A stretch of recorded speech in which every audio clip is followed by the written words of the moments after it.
dive right into the slides. So it is a privilege to be able to be here with you all and talk about our project, the X-57. It's one of NASA's X-planes that we're working on right now. So we are pretty excited to get to work on this project and to get to share what we're doing with all of you. So thank you for your time today. Go ahead and go to the next slide, please. Oh, I have control. I remembered. Sorry. Okay, got my bearings now.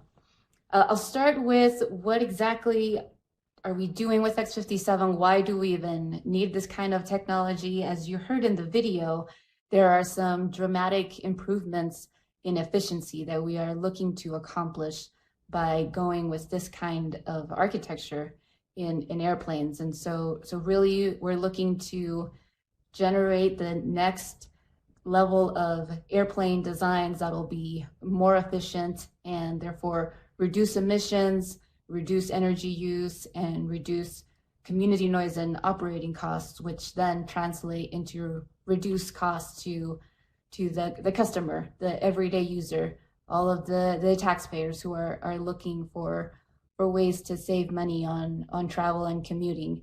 So by looking at what we can do with electric propulsion, we can really open up the space in terms of reducing the costs and reducing the environmental impact of aviation that we've been living with for a while. So electric propulsion really creates some neat opportunities, and it's more than just changing out a gas engine with an electric engine.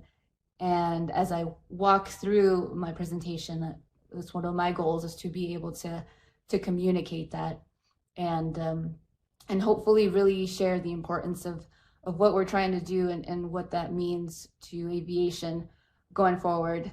We do have some goals, which were also mentioned in the video. We want to demonstrate 5 times lower energy use, and I'll walk through how we're going to accomplish these goals as well as our objectives. So we are looking at some specific objectives to accomplish those goals, such as 30% lower total operating cost and 0 in-flight carbon emissions.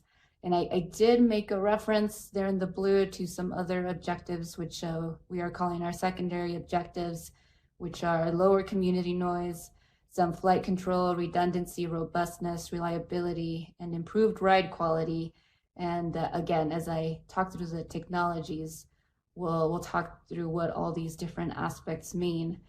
But also a big one is certification basis for the DEP technologies. And DEP is distributed electric propulsion, which is a fancy way of saying lots of electric motors.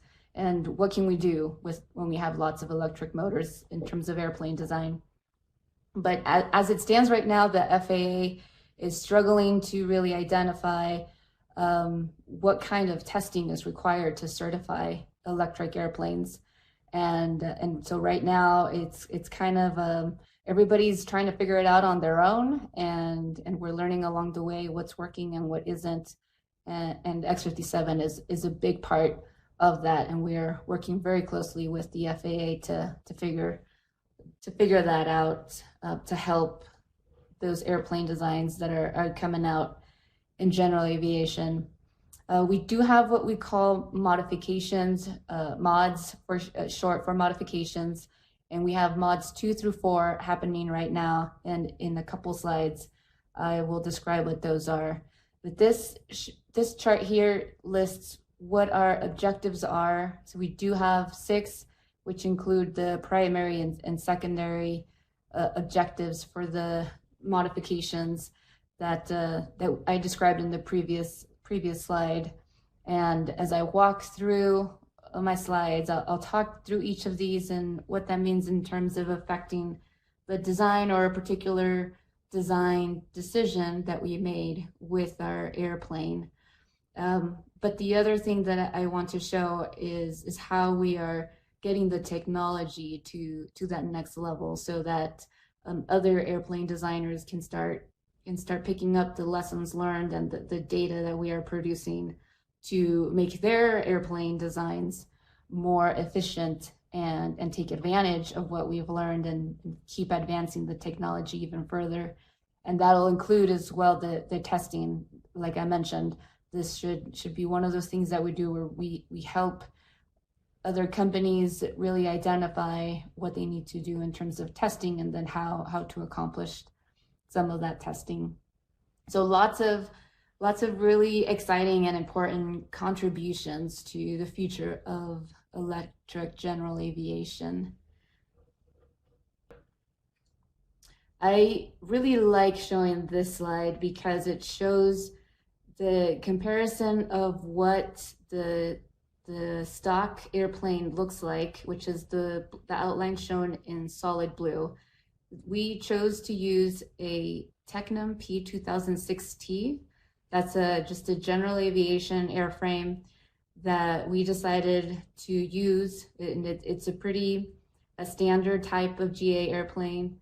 And the whole point of this was to pick up an airplane that represented the overall general aviation technology pretty well so that we could modify it.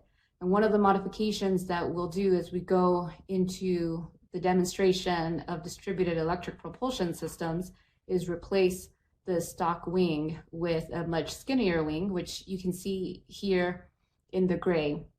So when we get to the final modification, which we call Mod 4, it will look like what you see in the gray in terms of the wing and then the blue fuselage. So the wing will reduce in size significantly, and we will end up adding 12 of the smaller motors, which we call the high lift motors, and then 2 of the bigger ones, which we call the cruise nacelles. And some numbers to kind of highlight on this slide. So you see that our lift coefficient goes from 1.7 to something higher than 4, even though we have a wing area that's much smaller. The wing area goes from 159 square feet to 66.7 square feet. And we're able to do that because of how we're taking advantage of this distributed electric propulsion system. So it's really great opportunity to show that when you electrify an airplane, you don't just replace the gas engines with electric motors. So in other words, you're not just reducing those carbon emissions from that particular standpoint, from that component, but because you have now a distributed electric propulsion system, you can redesign your whole wing. You can see how different the 2 wings look, and we can do that because of electric propulsion, and therefore the efficiency of the wing design is much higher. So by looking at the slide, we start to see some of the benefits that we can incorporate in future designs of airplanes just by starting to include electric propulsion and more specifically distributed electric propulsion systems. So that's something that we're pretty excited about, and there's some development that has to happen, and we're doing this as a build-up approach to be able to reduce some risk, but also to build up the system and be able to piece by piece learn lessons, but also identify problems and solve problems. We started with what we call Mod 1, which was complete. It was a baseline stock a P2006T airplane that we instrumented, and we did some flight testing so we could go look at some baseline data, because if we want to show a performance in an improvement in performance, then we have to have the before and after, just like with anything else. And then also part of Mod 1 was a ground validation type of testing that we did, where we put a wing with a distributed electric propulsion system. Like you see, all those little red dots are actual electric motors. And we took it out on our lake bed. We do have a nice lake bed that we can use to do lots of experiments. And we just drove around with the truck at high speeds to start to do a proof of concept in terms of how, by using distributed electric propulsion systems, we can really start to see some of those performance improvements. Mod 2 is what is happening right now. We are in the process of replacing those gas engines with electric motors. So this is step 1. We're gonna just first look at what it means to replace the gas engines with electric motors, but also replace the whole fuel system with now an electric system, as well as including batteries. And I'll talk through some of those details here. But also during Mod 2, we're getting ready to implement Mod 3 and Mod 4 modifications. We do have a wing that's been built, that the skinny wing that I showed has been fabricated and is being integrated at our contractor site. So we have a lot going on right now in terms of all the different mods. And in the meantime as well, we are working on designing the Mod 4 hardware. And the Mod 4 is where the high lift motors or the high lift nacelles come in, which are the small ones.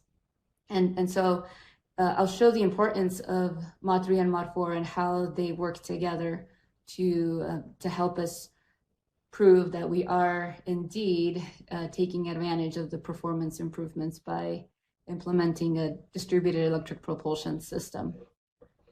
We have a lot going on our project. So since I can't actually show you an airplane, I decided that we are going to do a virtual walk around of X57.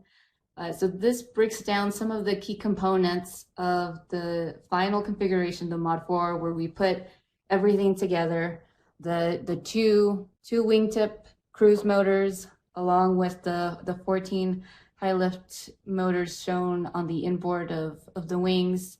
The Technum, the fuselage doesn't really change other than the hardware that we're including inside, which is the batteries and all the electric propulsion system. You can see here in the center all the characteristics of the airplane itself.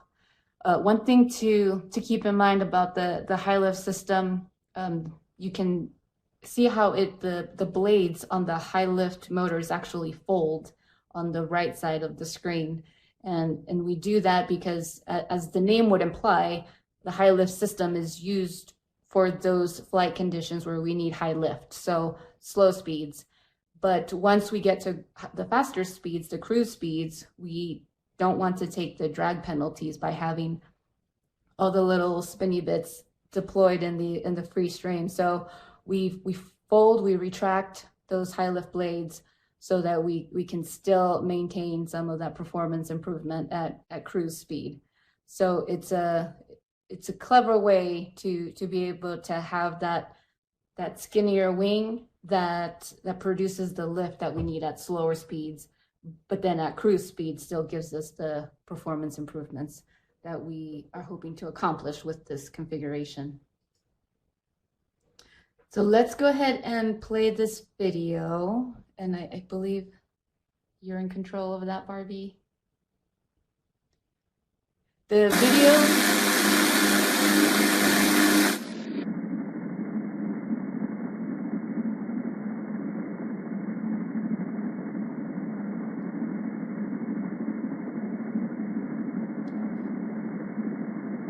The video that you're seeing right here is of one of our cruise motors, actually. So the cruise motors that we're using in Mod 2 will be the same as the cruise motors that we're using in Mod 4. And the reason I showed this video is to show part of the point that I was making earlier with having to learn how to test these systems. This is actually one of our test stands out at Armstrong that we call AirVolt. And this is one of those pieces that we're contributing in terms of how do we test these components before integrating to show that they are reliable and ready for integration and ultimately ready for flight test. So that's one of the things that we have to work through as we integrate these electric systems, is how do we test at the component level to then be able to test at the system level. So this shows you our cruise motors. Those are actually being installed as we speak on the airplane to get ready for Mod 2 flights. So it's a pretty exciting time. This power distribution system is what is in the airplane right now for Mod 2.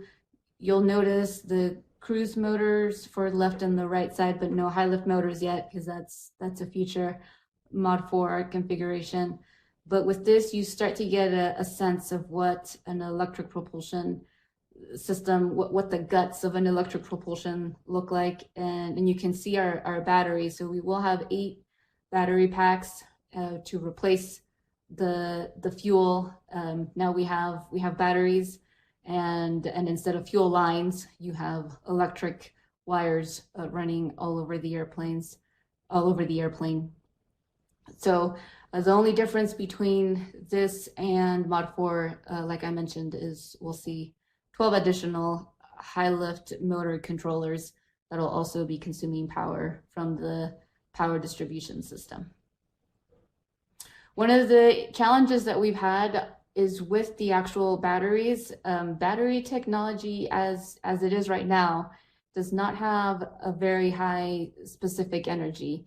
And actually when you just compare the battery by itself to, for example, a gallon of gas like we're doing here, the batteries are much heavier and the specific energy is lower, which is why we need more of them.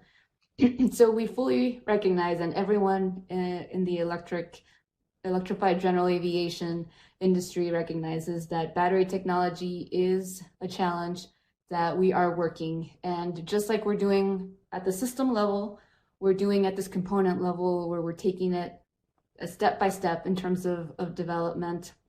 And one of the first things we had to address was the safety.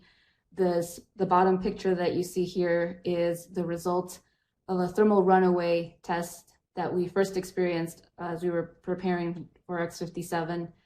And I believe we have a video of this. So can we go ahead and play the video?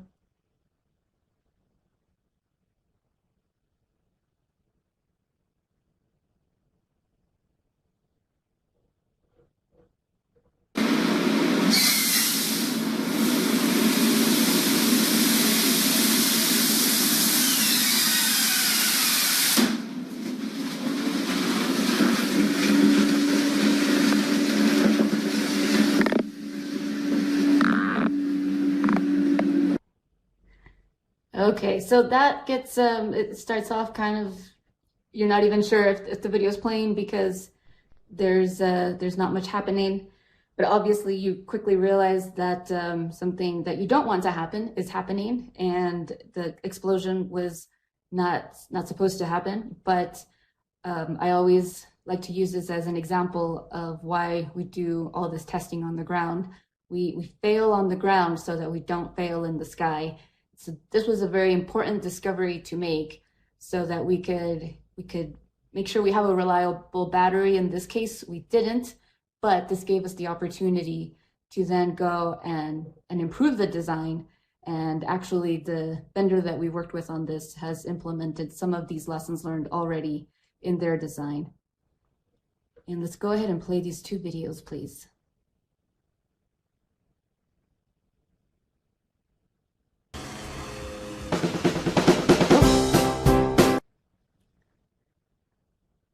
There we go. No worries.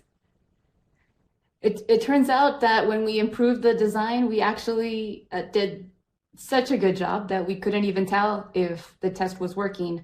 So we actually had to use infrared cameras to tell that the batteries were starting to see the thermal load.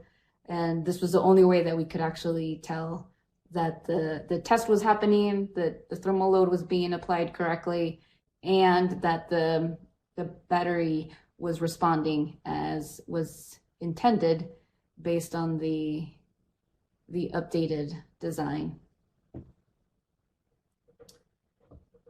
And as a result, the video is just not as exciting, but that's okay in this particular case. We can go ahead and go, I think there's another one of the other battery pack.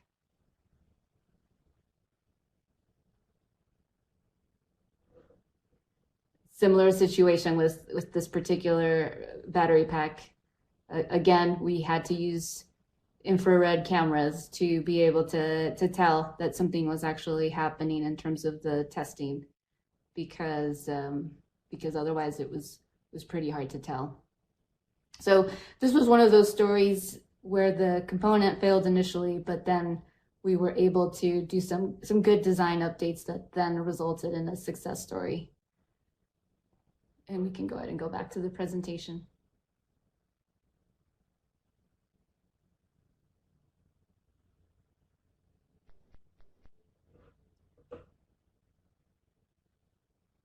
Okay. Oh, perfect. One of the other things we are looking at as we get ready to fly our airplane is making sure that our simulator performs as close as possible to the actual airplane. We do have a simulator at Armstrong, as you can see, and we did some some wind tunnel testing to be able to take data on how the airplane would perform so that we could implement it in our simulator and make sure that when our pilots go into the simulator to train for flights, it's as real as possible. And that's important from a variety of aspects, but to name a few, some are safety related. We do practice our emergency response situations with our simulator, but we also train the pilot to get familiar with how the airplane's going to respond, kind of like when you've been driving your car for a while and you know exactly how hard to push on the brakes to get it stop at the right rate. But then if you sit in another car and maybe those brakes are a little bit newer and you go to apply the same force and you realize you didn't need to. So those are the kinds of lessons that we're trying to learn by having this simulator and putting our pilot through this training. And there's a video for this one too, please.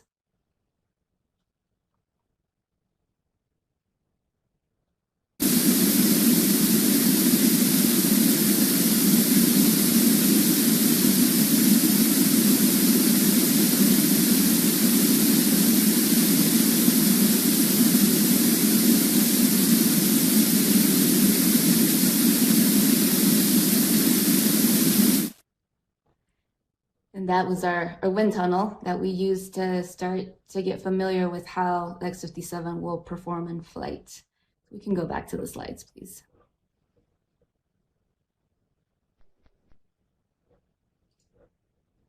And obviously, I started to mention this earlier, but if we are going to show that there's an improvement in performance, we need the data. This is why we instrumented that Mod 1 airplane so we could take baseline data. And as we step through each of the progressions, Mod 2 has a set of instrumentation, and then Mod 3 and Mod 4 will have another set of instrumentation so that we could do those comparisons.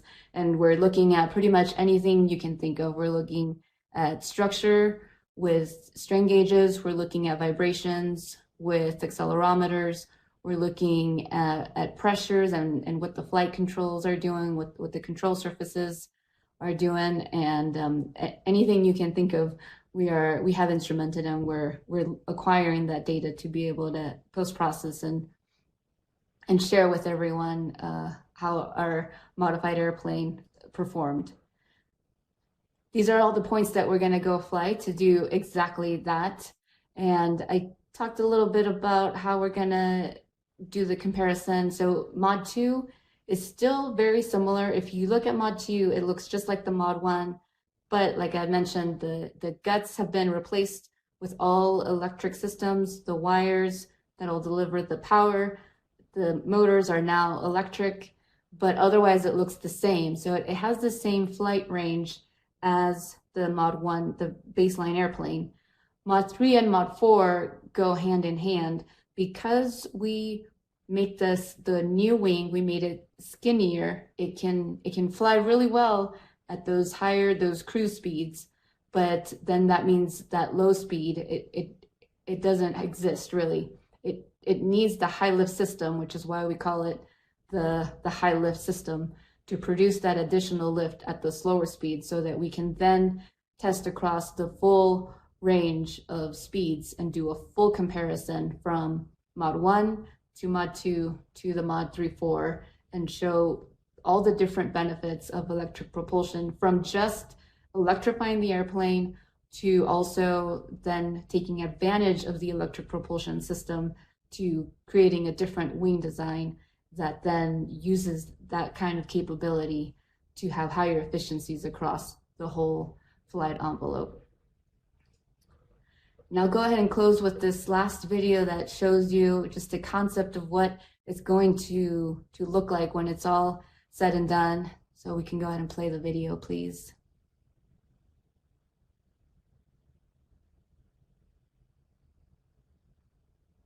This is our concept of takeoff. Like I mentioned, we need the high lift at those slow speeds, which includes the takeoff. So the high lift system is very much active, as well as the cruise motors on the wingtips. And once we get to a high enough speed, the high lift motors will retract so that we don't have those blades giving us drag penalties. And then we will fly away into a future of lots of electric airplanes in the sky. So thank you very much for your time. And I believe that's my last slide. Barbie, I don't know if we are taking questions. Absolutely. We've got some time to take some questions. There's been a few questions in the chat. I'll try to scroll back up and ask them for you. Okay. Let's see. No need for winglets on the X-57 was one question. Correct. There's no need for winglets. Actually, that's part of the reason of moving the cruise motors to the wingtips. Because we moved the wingtips, the propellers, we can use the propellers now to manipulate that swirl effect at the wingtip, and that's part of making the wing design more efficient. So by moving the motors to the wingtips, we can actually do more of an effect in terms of improving the flow than what we could get with a winglet. Wonderful. And the question was asked about the name of the two bigger end motors. I think there's cruise motors and high lift motors. So the two on the very end are those cruise motors, and then the ones that are on the wing, is that high lift motors? Can you clarify? Yes, ma'am, you got it. The two wingtip motors, those are what we call the cruise motors, because those do the heavy lifting when we're at high speeds, or the cruise speeds. And the high lift motors, those are the 12 little ones that you saw within the wing, and those are called the high lift because they're only operating during those operating conditions where we need additional lift, which is the slower speed regime. What is the anticipated cruise speed going to be? And while you're about to answer that, let me go ahead and tell you guys, if you have questions, please put them in the chat and we'll answer them as long as we have time available to do so. We are aiming for 150 knots right now. And the point, or the reason for selecting that point, is number one, that's the cruise speed for the baseline airplane that we're using to compare against. So it's a pretty important operating point in terms of being able to show an improved efficiency. But also it's a pretty standard speed in terms of general aviation aircraft. So it really helps to show the story of how you can use distributed electric propulsion systems to improve general aviation airplane designs. And our next question is that notice that the ceiling was 15,000 feet. Why so low? That's a really good question. That also is related to the flight envelope, the typical flight envelope for a general aviation airplane. 15,000 is pretty standard, and that's the ceiling for the baseline airplane as well. So again, these are the points that we're using to be able to compare to the baseline performance of the airplane, but also these two aspects of this airplane, and that's one of the reasons why we selected this airplane to modify, is that it's a pretty standard speed regime and altitude regime for general aviation airplanes. So it'll span quite a range of designs in terms of the applicability of what we're learning and what that means for general aviation. Our next question is, what are the VI and VR speeds? The V1, and those are different. Sorry, it may be, I'm sorry. Oh, you're good, you're good. So those do change a little bit. I will give you what we're working with on Mod 3 and Mod 4. And one of the things that you can imagine is the airplane, these speeds change based on what configuration we're flying. So for example, for the Mod 3, at one point we were considering taking off without the high lift system being active. So that configuration, the Mod 3 alone, without the high lift system active, has a much higher rotation speed. And we were looking at about 98 knots. With the high lift system now, we can look at much lower speeds, which is nice. So we're looking at the speed regime of a speed rotation speed of 75 now with the high lift system active. We do have some key points, one of which is the stall speed, which is at 58 knots. So that gives you the sense of the speed ranges that we're working with in terms of the high lift system being active, which is the final configuration. Oh, I like this next question here. It says, the prop motors at the wingtips, are they used for all flight conditions such as taxi, takeoff, climb, cruise, descent, landing, or could they be shut down at certain conditions? The wingtip motors are used for the entire flight envelope, so those never get turned off. However, we do change the throttle levels or the amount of work that we're asking them to do based on where we are. So, for example, I mentioned our stall speed of 58 knots, and as we transition from 58 to that key number of 75, the V reference of 75, we are asking the high lift motors to do more of the work, so we can actually pull back the throttles on the wingtip motors and give them a little bit of a break. But they are active the whole flight. Thank you so much for helping put this together. You've always been so helpful in doing these presentations. And one of the things, whenever you did a presentation a couple of years ago for some educators, you talked about how that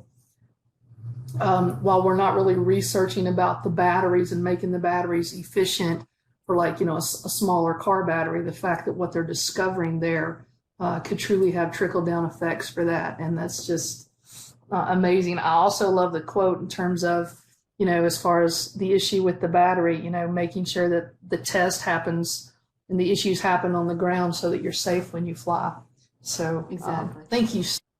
The thermal management for the battery to avoid issues in flight. How is that handled is the question there. Yes, so that is a Let that very be our fun last question for today. Okay. That's a very fun question because we've quickly learned that, as you saw in the video, thermal challenges are our biggest challenges, and not just on the battery, but also we're learning how to do that passively throughout all the motors. That's one of those innovations that X57 is bringing, where, for example, a Tesla on the ground has the advantage that they can do active cooling with like a water system, for example. But we are airplanes, so we always need to think of how do we make our airplanes as light as possible, and one of those ways is to use passive cooling. So we are using passive thermal management throughout the whole airplane. The first thing that we did with the batteries in particular was update the design to make sure that the heat is dissipated in a way that transfers. So it's what we call a heat sink. So we updated the heat sink design to be able to transfer that heat away from the battery as soon as possible.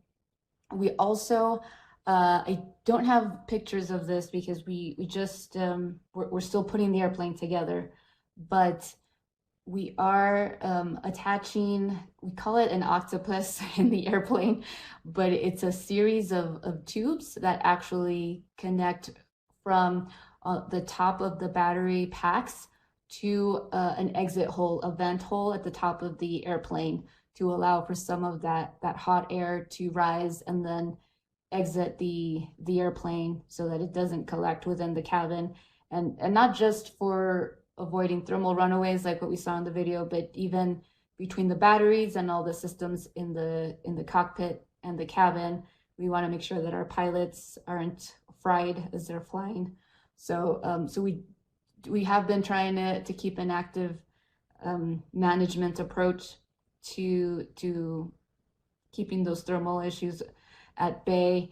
And we have temperature monitoring all over the place, as well as emergency procedures if something was to happen, either in ground testing, as we're learning actually a lot of the exposure to that kind of risk happens during ground testing, where the airplane is sitting on the ground as opposed to flying, because we use that cooling during flight quite a bit, but on the ground we've really had to learn to be creative by either running air through the cabin, or we actually even started testing inside the hangar, which is a first for us, Armstrong, just in general, because that didn't used to be a possibility. We couldn't test in the hangar because you have these really loud gas-powered airplanes. But now with electric propulsion being a reality, or slowly becoming a reality, we can now do different things where we can manage the heat that's being produced by the airplane, but also how we're removing heat from the airplane and keep things where they need to be. So that was a really long-winded answer, but hopefully I addressed your answer. No, it was wonderful, very rich, but very spot on. I just, man, this is just your vast knowledge that you're able to just, man, that's amazing. I'm excited about with you sharing about how they're talking about that heat, basically controlling the heat and allowing it to dissipate. You know, to me, that's a practical example of engineering design. You know, it's not exactly how the mod was originally created, but it's something that, you know, even with, you know, as the where you had the battery issue to begin with, and then, you know, you used a different type of battery where you had to use infrared in order to even see that it was working. You know, I mean, it's so impressive, but that's real life, and that's how engineers do the engineering design process. So that's really great to hear as a practical example way that engineers are using that. So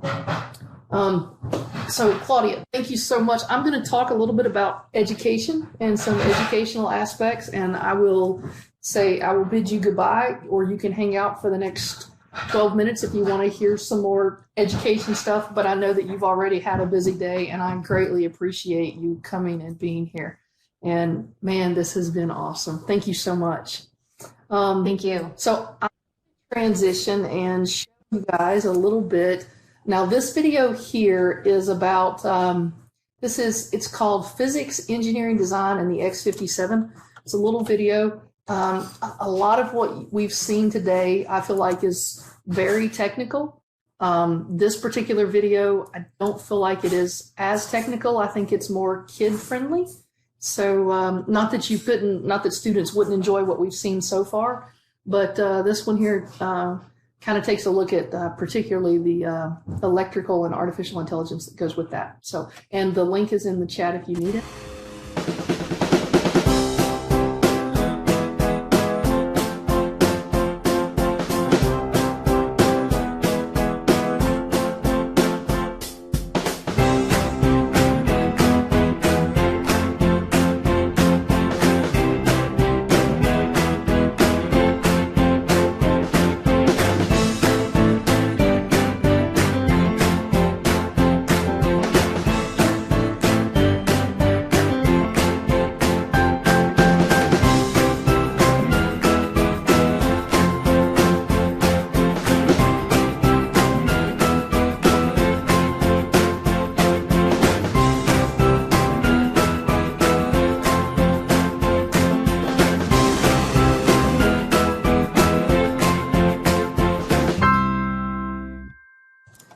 So again, a little bit, yes, the propellers do fold. Again, it decreases the drag once you're up and in flight.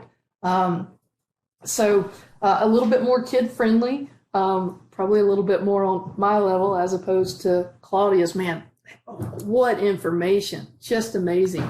So we have an entire X-57 activity guide, and there's 4 lessons to it. There is a educator guide as well as a student activity. So 2 different PDFs, and I have at the end, as a matter of fact, here's the link to about the X-57, but I will actually, in a few minutes, give you the opportunity to download both of those as a PDF. So you'll have to wait to the end to download it, but I will tell you if you need to go that we have, I'll leave it up for the next 24, 48 hours, and you can come back and download the files. The X-57 guide, that first one is constructing a battery, and they actually use pennies to create that, which is kind of cool. And then digitally test portable electronic device, the physics of flight, and then some team and project skills. So there's 4 different activities there. Again, I'll have those for you to download. And then there's also a litho, an X-57 litho, and basically the front side of the litho is what you see here. But on the back side of it, it gives you all sorts of statistics and details about the X-57. And so that's really great if you want to print out and check those out for your students. It's also even just this size here. I mean, I'd love to have that poster-wise in my classroom, just saying. And then I want to end with a video called Why Do We Explore? Roger the pitch. 7, 6, 5. Roger, roger. You're looking good. 3, 2, 1. We are the explorers. We have a need to find what is out there. It is a drive inside each and every one of us. The drive to wonder, to push the boundaries, and to explore. We expanded across our lands, settling new frontiers. We took to the oceans and learned that we could cross treacherous expanses in the pursuit of discovery. And then we took to the skies and flew. But that wasn't enough. We left the planet and redefined what was possible. We flew in space. We walked in space. What once was a melodramatic flight of fantasy became reality. Then, a new generation of spaceships captured hearts and minds for 3 decades and helped build a castle in the sky that is our lasting home in space. We have always looked up. For centuries, we wondered what was on the other side of the sky, and we have begun to answer that question. We have learned that all the exploration humankind has achieved is only a beginning. Right now, men and women are working on the next steps to go farther than we have ever gone before. New vessels will carry us, and new destinations await us. Everything we have ever accomplished leads to this moment in time, where exploration will now take us to the planets and the stars. Our nearest neighbors in the night sky have beckoned us, invited us, dared us to reach for them. We are the explorers. Throughout our history, we have taken both small steps and giant leaps in that pursuit. Our next destination awaits. We don't know what new discoveries lie ahead, but this is the very reason we must go. Now that's like one of my all-time favorite videos. We're signed up for the NASA Express letter. So thank you for attending.